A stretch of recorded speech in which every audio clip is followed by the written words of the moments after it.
and even the Cold War starts with South Azerbaijan. One of the first issues discussed in UN was the issue of South Azerbaijan. Even though Iranian Islamist terrorist regime would acknowledge overtly at the heart of the world politics, South Azerbaijan is still able to affect and or change the region's and both status.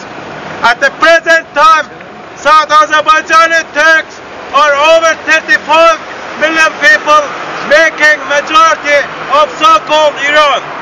South Azerbaijan is able and intends to change the artificial borders of so-called Iran, creating an independent, modern and democratic nation-state.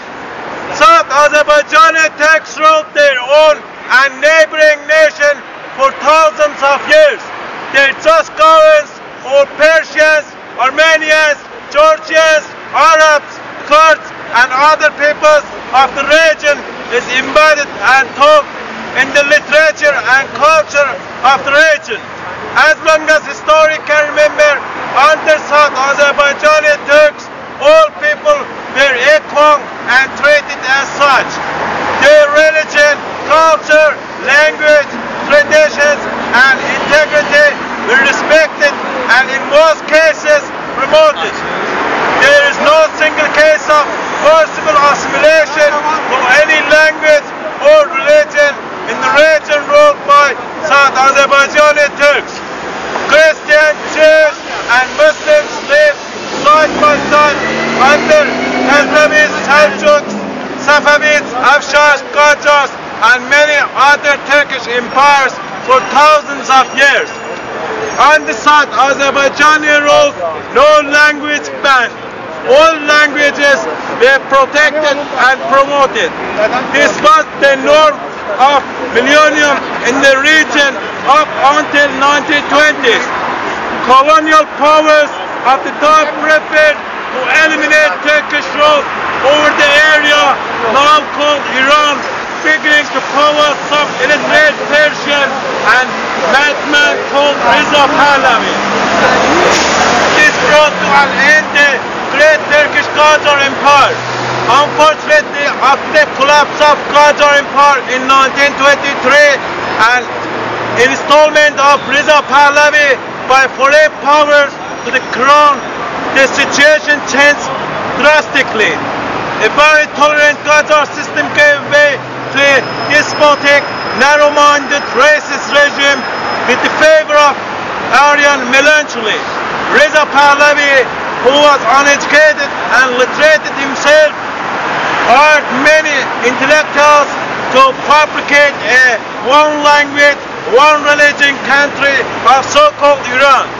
Reza Pahlavi and his son Muhammad Reza Pahlavi were successful in creating such a country with the blessing of major world powers, billions of dollars of revenue from oil, and of course with the faith created by major miscarriage of thousands of Azerbaijani Turks in course of 57 years of Pahlavi rule. Under Reza Pahlavi's Iran, everybody was of a pure Aryan race, and anybody claim otherwise were remnant of previous invaders to the glorious land of Cyrus the Great. Many paid foreign and domestic Orientalists, many paid learned university professors and so-called intellectuals were in accord with the persecution of Iran. Every so-called bandit Iran was considered direct descendant of great and glorious kings of supposedly pre-Islamic times. Of course, oil dollars would buy or support any conscious person in the world. But when Reza Pahlavi went too far and his regime was aligning with Aryan Nazis of Germany, he was deposed and exiled by the same power who brought him to power and died in misery in Durban, South Africa. We remember him for his ignorance, his despotism, his anti-Azerbaijanism and his anti-Turkish. Long Tom was the devil, and South Azerbaijani Turks were using the opportunity to group under Azerbaijani Democratic Party to regain their self-determination. 1945 witnessed South Azerbaijani creating their own state again, and state with full human rights record and full compatibility with the worst democratic and modern countries of even present time. Women were free to vote and be voted. Education in mother tongue of South Azerbaijani Turkish were free to everyone. Attempts were made to construct roads, bridges and buildings after over 20 years of Pahlavi destruction of South Azerbaijan. After 1 year of construction and renovation of South Azerbaijan, Muhammad Reza Pahlavi, who was installed in Tehran as the king of kings, decided to invade South Azerbaijan. The Iranian regime, with the green light from Soviet Stalin and blessing of the world power, invaded South Azerbaijan. Based on independent eyewitness, thousands innocent people were massacred. Farmlands were burned.